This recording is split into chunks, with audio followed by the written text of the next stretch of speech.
अस्सलाम वालेकुम, क्या हाल है आप सबका? उम्मीद करती हूँ बिल्कुल ठीक होंगे। अल्हम्दुलिल्लाह हम भी बिल्कुल ठीक हैं और मज़े में हैं। जो मेरे चैनल पे नए हैं वो मेरे चैनल को लाइक कर लें, सब्सक्राइब कर लें एंड शेयर कर लें। तो स्टार्ट करती हूँ आज का न्यू व्लॉग। मैं यहाँ पर बना रही थी पिज़्ज़ा और मैंने कहा इसकी रेसिपी भी मैं आपके साथ शेयर करती हूँ कि मैं कैसे बनाती हूँ पिज़्ज़ा। तो स्टार्ट करती हूँ मैं पिज़्ज़ा डो से कि मैं कैसे बनाती हूँ पिज़्ज़ा डो और बहुत ज़बरदस्त और परफेक्ट कैसे बनती है।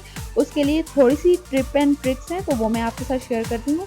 यहाँ पर मैंने हाफ कप वाटर ले लिया है और उसके बीच में मैंने अपनी फिंगर रखी है 10 सेकंड के लिए। जैसे ही 10 सेकंड पूरे होंगे और मुझे फील हो जाएगा कि हाँ अब पानी ज़्यादा गर्म है और मैं फिंगर को निकाल लूँगी, यानी कि 10 सेकंड तक फिंगर बर्दाश्त करिए और उसके बाद नहीं, यानी कि इतना नीम गर्म होना चाहिए आपका पानी। ठीक है, तो वो मैंने हाफ कप वाटर ले लिया और इसको मैंने एक जार में डाल रही हूँ। तो यहाँ पर मैंने जैसे आपको बताया है कि पानी नीम गर्म होना चाहिए, ना ज़्यादा गर्म ना ज़्यादा ठंडा, बस इतना गर्म होना चाहिए कि आप 10 सेकंड तक फिंगर रखें और आपको फील होना शुरू हो जाए कि गर्म है पानी। अगर हम ज़्यादा गर्म लेंगे तब भी ईस्ट नहीं राइस होगी और अगर हम ठंडा लेंगे तब भी वो नहीं होगी, फूलेगी। ठीक है, तो इसके लिए हमें मेक श्योर करना है कि पानी नीम गर्म होना चाहिए। और यहाँ पर मैं ले रही हूँ active dry east 2 teaspoon plus 1/4 teaspoon. Measurements बहुत ज़रूरी हैं, आप मेजर करके हर चीज़ डालें, नहीं तो डो ख़राब हो जाएगी और कोई फ़ायदा नहीं इतनी मेहनत करने का।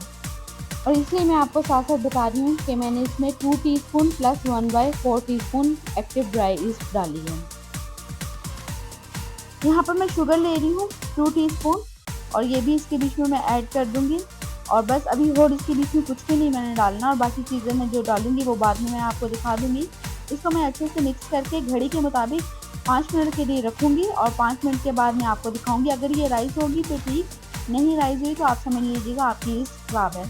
तो इसको ढककर मैं काउंटर टॉप पे इसी तरह से रख रही हूँ और फिर उसके बाद मैं आपके साथ शेयर करूँगी कि मैंने कितने कप मैदा लिया है, यानी कि ऑल पर्पस फ्लोर।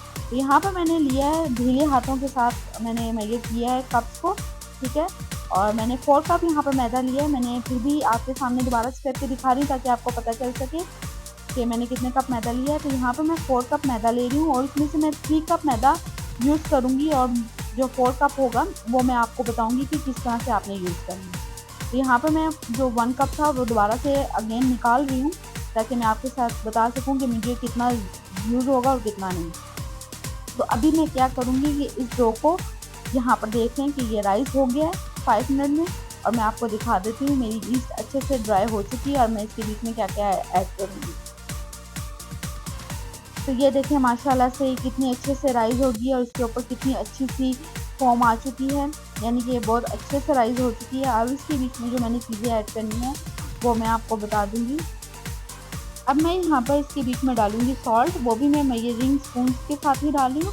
1.5 टीस्पून मैं इसमें सॉल्ट ऐड करूँगी और ये सब चीज़ें इसी के बीच में मैं ऐड करके अच्छे से मिक्स करके और फिर डालूँगी।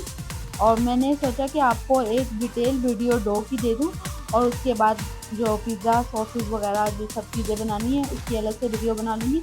ऐसे वीडियो काफ़ी ज़्यादा लेंथी हो जाएगी और सिंपल आज आपको डो सिखाऊंगी मैं बनाना कि कैसे मैं बनाती हूँ और बहुत अच्छी बहुत ज़बरदस्त डो बनती है। और यहाँ पर मैंने लिया है 1 टीस्पून विनेगर। ये बहुत ज़बरदस्त डो बनने वाली है और विनेगर डालना लाजमी है। अगर आप नहीं डालेंगे तो डो बिल्कुल भी अच्छी नहीं बनेगी। और मैं आपको बता दूं कि अगर ईस्ट नहीं फूल रही, ये फॉर्म नहीं आ रही तो फिर डो बिल्कुल नहीं अच्छी बनेगी।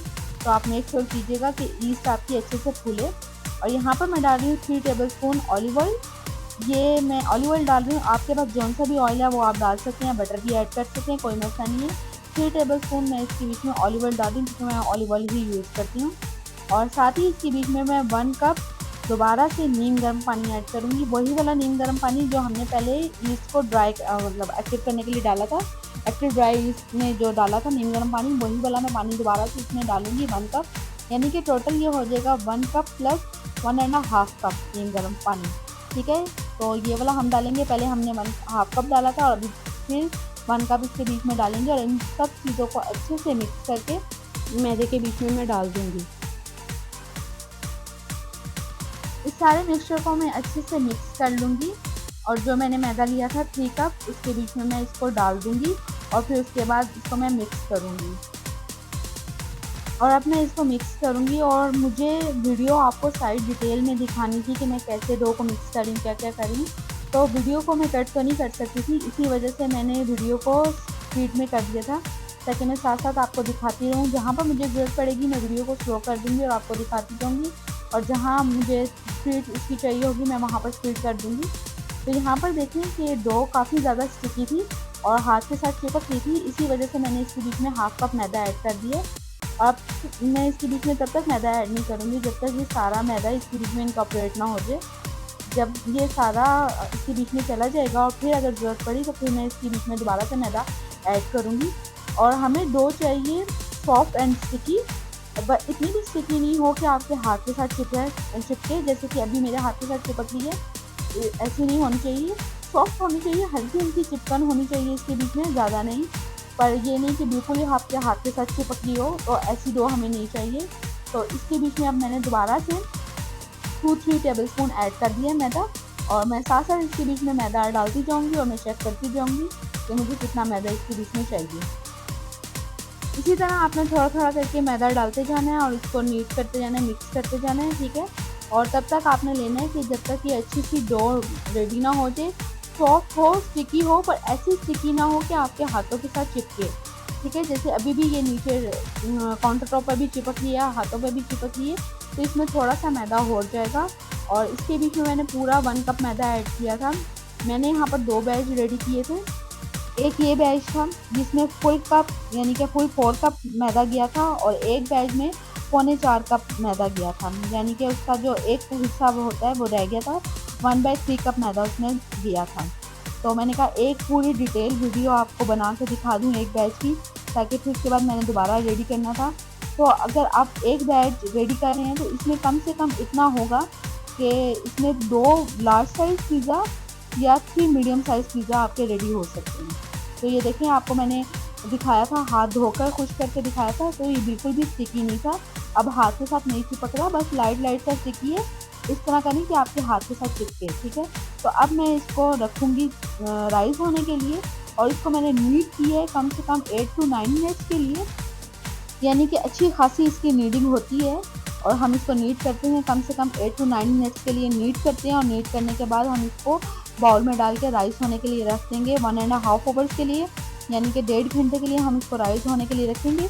1.5 घंटे से ज़्यादा आपने राइस नहीं करना, वरना डो जो है खट्टी होना शुरू हो जाएगी। तो सिर्फ आपने 1 से 1.5 घंटा रखना है। 1 डेढ़ घंटे के अंदर अंदर बहुत अच्छे से ये राइस हो जाएगी। ऑयल का मैंने 1 टेबलस्पून ले लिया, और मैं इस बाउल को अच्छे से ग्रीस कर रही हूँ हर तरफ से, और उसके बाद मैं इसके बीच में मैदा डालकर इसको रख दूँगी राइस होने के लिए। आप चाहें तो ओवन में रख दें, चाहे तो कैबिनेट या किसी ड्रॉ में रख दें, वहाँ रख दें जहाँ पर अंधेरा हो, तो ये अच्छे से राइस हो जाएगा। और 1.5 घंटे के लिए रखना है, ज़्यादा देर के लिए नहीं रखना आपने इसको।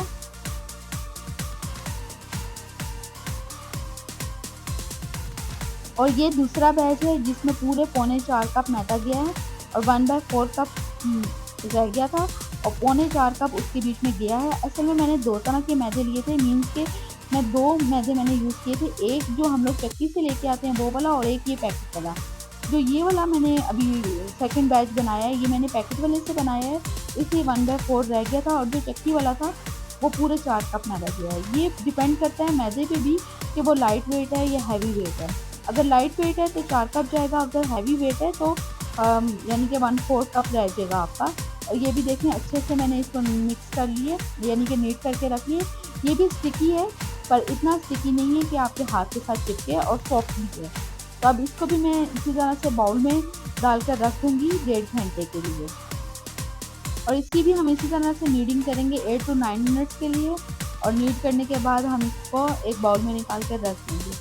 तो ये देखें, बिल्कुल सॉफ्ट है, स्टिकी है, पर हाथ के साथ चिपक नहीं है। तो यहाँ पर मैं 1 टेबलस्पून ऑयल डाल के इसी तरह से पूरे बाउल को मैं ग्रीस कर लूँगी, और फिर इसको भी मैं एक कैबिनेट में रख दूँगी, और फिर 1.5 घंटे के बाद मैं आपको दिखाती हूँ कि ये कैसे राइस हुई है।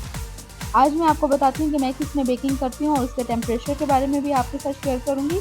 ये मेरा OTG है, ओवन टोस्टर ग्रिलर, और इसमें मैं बेक करती हूँ। हर चीज़ बहुत अच्छे से बेक हो जाती है। और मैं इसके नॉब्स के बारे में आपको बता देती हूँ कि फर्स्ट नॉब जो है इसकी टेम्परेचर नॉब है, 230 लास्ट लिस्ट है। ऐसे तो काफ़ी ज़्यादा होता है, 300 400 वो डिपेंड करता है। तो मेरे पास है 230 का, और ये सेकंड नॉब है इसकी रॉड्स की, यानी कि ये ऊपर नीचे की रॉड है, ये फर्स्ट ऊपर की रॉड है और ये नीचे की रॉड है। ठीक है, वो वाली नॉब करेंगे तो ऊपर की रॉड होगी, नीचे वाली नॉब करेंगे तो नीचे का रॉड होगा, और सेकंड पे करेंगे यानी कि थर्ड पे करेंगे तो ऊपर नीचे दोनों की रॉड चलेगी। और इसका थर्ड फंक्शन है, अगर मैं इसके बारे में बात करूँ तो यहाँ पर ये फैन का होता है। फर्स्ट नॉब इसकी फैन की है, सेकंड नॉब इसकी रॉड की है यानी कि ग्रिल की। अगर हम इसके बीच में फुल हॉल चिकन लगाते हैं और उसको घुमाते हैं तो वैसे घूमेगा। और थर्ड इसकी नॉब है ग्रिल और फैन दोनों चीज़ें, यानी कि ग्रिल भी चलेगी और रॉड भी चलेगी। जो अंदर ओवन की रॉड लगी हुई है वो मैं आपको दिखा देती हूँ। ये वाली इसके हम बीच में चिकन लगाएंगे फुल, और नीचे फैन ऑन होगा और साथ साथ रॉड भी घूमेगी, वो वाली है। और फोर्थ इसका जो फंक्शन है ये टाइमर का है, पूरा इसका 60 मिनट का टाइमर है। माशाल्लाह से मेरा ओवन प्री हीट हो जाता है 20 मिनट्स में। कुछ ओवन होते हैं 30 मिनट्स लेते हैं, 25 मिनट्स लेते हैं, 35 मिनट्स लेते हैं। तो माशाल्लाह से मेरा 20 मिनट्स में प्री हीट हो जाता है। और ये इसके 4 फंक्शंस हैं जिनके बारे में मैंने आपको बता दिया है, और मैं इसको कैसे बेक करती हूँ। और यहाँ पर माशाल्लाह से 2 राइस हो चुकी है, पूरे 1.5 आवर्स लगे हैं, यानी कि 1.5 घंटे में माशाल्लाह से अच्छी खासी ये राइस हो चुकी थी 2। और ओवन को मैंने 20 मिनट पहले से प्री हीटिंग पे रखा हुआ है। तो अब यहाँ पर हम इसकी अच्छे से एयर निकाल देंगे और डो को दोबारा से नीट करेंगे एक दफ़ा, और फिर आपको दिखाते हैं।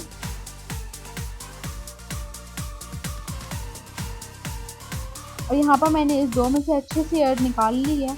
और इस बैच में मैं बनाऊंगी 3 मीडियम साइज़ पिज़्ज़ा। ठीक है, जब तक दूसरी राइस हो रही है तो इसमें से मैं पिज़्ज़ा बनाना शुरू करूँगी, क्योंकि हम लोगों ने ज़्यादा टाइम तो लगाना नहीं है।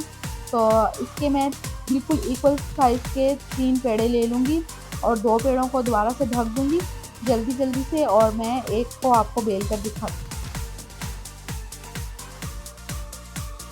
चाहे तो आप इसको इसी तरह से हाथों से बड़ा कर लें, तो चाहे तो आप रोलर पिन से इसको बड़ा कर लें, वो आपकी अपनी मर्ज़ी है। मैं जल्दी जल्दी से रोलर पिन से इसको मैं बड़ा कर लूँगी। और मैं टेम्परेचर बता दूँ कि मैंने 230 फुल, यानी कि जो मेरा था टेम्परेचर नॉब, मैंने फुल 230 पे इसको किया, ऊपर नीचे की रॉड ऑन करके, और फ़ैन भी ऑन किया था, सिंपल फ़ैन ऑन किया था। और अब मैं इसको बेक करूँगी टोटल 6 मिनट के लिए। 6 मिनट से ज़्यादा आपने इसको बेक नहीं करना है, टोटल 6 मिनट के लिए करना है। तो आपकी डो बन जाएगी कच्ची पक्की सी। ठीक है, तो बस आपको वैसे ही चाहिए।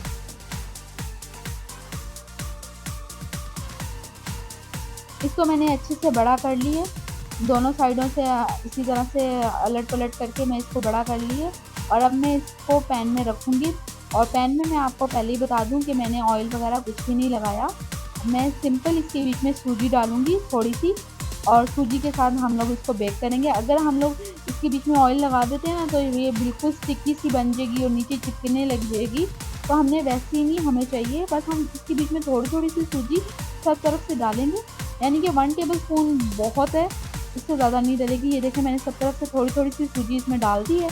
और अब मैं पिज़्ज़ा डो इसके बीच में डाल दूँगी, और इसको आराम से मैं इसके बीच में डाल दूँगी। और फिर मैं इसकी साइड थोड़ी थोड़ी सी ज़्यादा कर रही हूँ, ताकि जो मैंने इसमें चीज़ डालनी है वो मेल्ट होकर नीचे ना गिर जाए।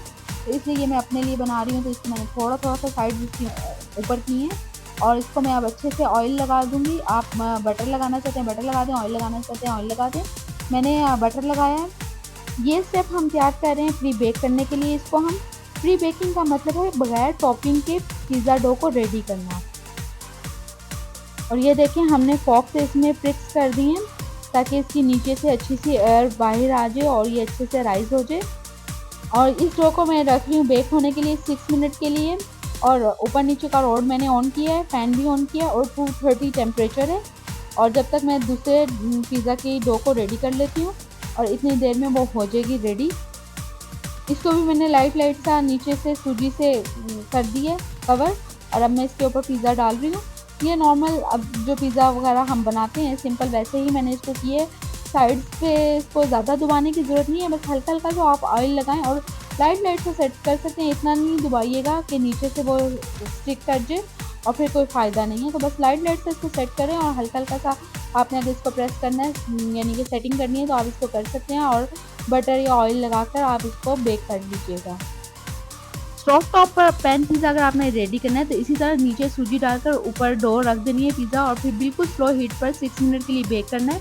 और गरम-गरम पे टॉपिंग वगैरह लगाकर आपने इसको रेडी कर लेना है, क्योंकि हम इसको प्री बेक नहीं कर सकते। अगर प्री बेक करेंगे तो फिर वो बहुत ज़्यादा हार्ड हो जाएगी, क्रंची हो जाएगी, तो वो मज़ा नहीं करेगी। बस इसी तरह से आपने उसको गरम-गरम पे सब चीज़ें डालकर रेडी कर लेना है।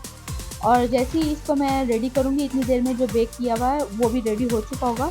उसको मैं रख दूँगी काउंटर टॉप पे, और जब तक वो रूम टेम्परेचर पे आएगा तब तक, और उसके बाद हम लोग उसको किसी भी कीज़ में या ज़िप-लॉक कीज़ में डालकर रख सकते हैं। फ्रीज़र में फ्रीज़ कर सकते हैं 3 मंथ्स के लिए, और फिर जब आपका दिल चाहे आप उसको निकालें, काउंटर टॉप पे रखें, जैसे ही रूम टेम्परेचर पे आ जाएगा और उसके ऊपर टॉपिंग लगाकर आप उसको यूज़ कर सकते हैं। तो ये देखें, एक पिज़्ज़ा डो यानी कि जो कच्ची पक्की सी डो थी वो रेडी हो चुकी है। ये मैं आपको दिखाती हूँ। उस डो को मैं बेकिंग के लिए रख रही हूँ, और इस डो को मैं आपको दिखाती हूँ क्योंकि अभी काफ़ी ज़्यादा गर्म है। फिर मैं आपको इसको खोल कर दिखाती हूँ, और ये देखिएगा नीचे से बिल्कुल भी स्टिक नहीं करेगी, और बहुत ज़बरदस्त माशाल्लाह से रेडी हुई है। और अभी गर्म है, फिर भी मैं आपको इसको खोल कर दिखाती हूँ कि कैसी डो रेडी हुई है। जो मैं आपको यहाँ पर हाथ लगा के दिखा रही हूँ कि देख लें, बिल्कुल भी कच्ची नहीं है, ऊपर से और अंदर से नीचे से ऐसे लग रहा है कि बिल्कुल पक चुकी है। हाँ, ये अंदर से थोड़ी-थोड़ी सी कच्ची ज़रूर होगी, ये ऐसे नहीं है कि बिल्कुल ही पक चुकी है। तो ये कच्ची-पकी सी होगी, और फिर भी गर्म थी काफ़ी ज़्यादा। मैंने उठाने की कोशिश की थी कि मैं आपको नीचे से दिखा सकूँ कि ये नीचे से स्टिक नहीं है, पर काफ़ी ज़्यादा गर्म थी, तो मैंने इसको थोड़ी देर साइड पे रखा, और फिर मैंने कहा कि चले मैं आपको उठाकर नीचे से भी दिखा देती हूँ कि ये देख लें, बिल्कुल भी ऐसा नहीं है कि नीचे से कहीं से चिपकी भी हो या कुछ ऐसा। तो ये देखिए, मैंने दूसरे हाथ से पकड़ा और फिर आपको दिखा रही हूँ। ये देखिए, बिल्कुल ऐसे नहीं है कि नीचे से जल गई हो या कुछ है, नीचे से कहीं से लगी हुई है, ऐसा कुछ भी नहीं था। बहुत ज़बरदस्त अच्छे से नीचे से भी कुक हो गई थी। तो फिर मैंने जल्दी-जल्दी से इस पैन में भी थोड़ी सी सूजी डाल दी, और इसको मैंने इस तरह से प्लेट में डालकर सेट करके हल्के-हल्के हाथों से, और मैं आपको दिखा देती हूँ। इसी तरह मैंने ये तीनों इसमें तैयार कर लिए थे। उसके बाद मैंने तीसरा यानी कि जो दूसरा बैच था उसको रेडी कर लिया था, और फिर सब माशाल्लाह से इसी तरह मैंने बनाकर रख लिए थे। और जैसे-जैसे ठंडे होते जा रहे थे तो मैं इनको कवर करके दिखाऊँगी आपको कि किस तरह से आप इसको रख सकते हैं कवर करके। ये देखिए, मैं आपको पिज़्ज़ा ब्रेड दिखा रही हूँ, माशाल्लाह से अच्छी थिक बनी है ये वाली। और ये मुझे किसी ने बोला था कि आप हमें थिक वाला पिज़्ज़ा बना के खिलाएँ, और ये किसी के घर जाना था, तो इसी वजह से मैंने थिक बनाया। अगर आपको क्रंची पसंद है तो आप इस डो को थोड़ा-सा पतला कर लें, थोड़ा-सा बड़ा कर लें, तो ये क्रंची डो बन जाएगी। आपकी अपनी मर्ज़ी है, आप इसको थिक रखना चाहते हैं थिक रखें, और क्रंची रखना चाहते हैं क्रंची रख लें। और उसके बाद मैं आपको दिखाऊँगी कि मैंने इसको किस रैक पे रखा था। मैंने इसको पिज़्ज़ा के बीच में जो बेकिंग रैक होता है उसी पे रख दिया था, और उस पे ठंडा होने के लिए रख दिया था। जब ये अच्छे से ठंडा हो गया था तो फिर मैंने ज़िप-लॉक पैकिंग में डालकर इसको रख दिया था, और फिर इसको मैंने फ्रीज़ कर दिया था। अभी मैंने नहीं बनाए, 2 वीक्स के बाद मैंने बनाए थे, और उसके क्लिप्स भी मैंने एंड में डाल दिए, आप देख लीजिएगा। ये सेकंड बैच था पिज़्ज़ा का, इसकी भी मैंने एयर्स वगैरह निकाल दी थी, और इसमें से 2 लार्ज साइज़ पिज़्ज़ा बने थे, और एक बिल्कुल छोटू-सा बना था, स्मॉल से भी स्मॉल बना था। आपकी अपनी मर्ज़ी है, बेशक वो दोनों जो उनसे छोटा-सा जो पिज़्ज़ा बनता है वो भी अगर आप इसमें डालना चाहते हैं, आपकी अपनी मर्ज़ी है, तो वैसे भी डाल सकते हैं। नहीं तो अगर आप बनाना चाहते हैं छोटा-सा मीडियम सा बिल्कुल स्मॉल साइज़ का, तो वो भी बना सकते हैं। ये देखें, ये उसमें से लार्ज साइज़ का बना है। अच्छा, ये इतना थिक नहीं होगा जैसे वो फर्स्ट वाला था ना, वो तो मैंने किसी के कहने पे बनाया था, ज़ाहिर बात है किसी को भेजना था, तो इसलिए। तो ये वैसे नहीं है, और ये स्मॉल से सारे बनना शुरू हो जाएंगे, और ये मैं आपको अब चीज़ में भी डाल के बताऊँगी। और जो इसकी बाकी मैंने जो बनाई हुई थी पिज़्ज़ा सॉस और जो चिकन वगैरह बनाया था, वो इंशाल्लाह नेक्स्ट वीडियो में मैं आपके साथ शेयर करूँगी, क्योंकि ये वीडियो काफ़ी ज़्यादा लेंथी भी हो गई थी, और मैंने कहा एक डिटेल वीडियो आपको डो की बनाकर बता देती हूँ, और उसके बाद फिर तो ईज़ी हो ही जाएगा आपके लिए। सिंपल टॉपिंग ही होगी और सॉस वगैरह होगी, तो वो तो बहुत ईज़ी हो जाएगा। वैसे भी आप टॉपिंग अपनी मर्ज़ी से भी बनाकर लगा सकते हैं, उसमें तो कोई भी नहीं है। तो यहाँ पर मैं आपको ब्रेड दिखा रही हूँ, जो पिज़्ज़ा ब्रेड बनाई है। बाकी सब बिल्कुल जो ऑथेंटिक पिज़्ज़ा की होती हैं वैसे मैंने बनाई है, और एक तो आपको मैंने बताया था कि किसी के लिए बनाई थी, इसी वजह से वो थोड़ी थिक थी। तो ये बिल्कुल लास्ट वाला था, ये मैंने आपको दिखा दिया, बिल्कुल पतला सा है। आपकी अपनी मर्ज़ी, क्रंची बनाना चाहते हैं, जैसे भी बनाना चाहते हैं। तो ये आप देख लें, माशाल्लाह से हर चीज़ रेडी हो चुकी थी, और अब मैं इसको आपको कवर करके दिखाती हूँ। मैंने इसको कीज़ में कवर करके रख दिया था। आप कोई सा भी चीज़ ले लें, या ज़िप-लॉक बैग है आपके पास, आप उसमें भी डाल सकते हैं, इसमें कोई इशू नहीं है। बस जब आपने बनाना हो तो उस टाइम आप इसको काउंटर टॉप पे निकाल के रख दें। जब ये रूम टेम्परेचर पे आ जाएगा, उसके बाद आप इसके ऊपर टॉपिंग वगैरह लगाकर आप इसको बेक कर सकते हैं 10 मिनट्स के लिए।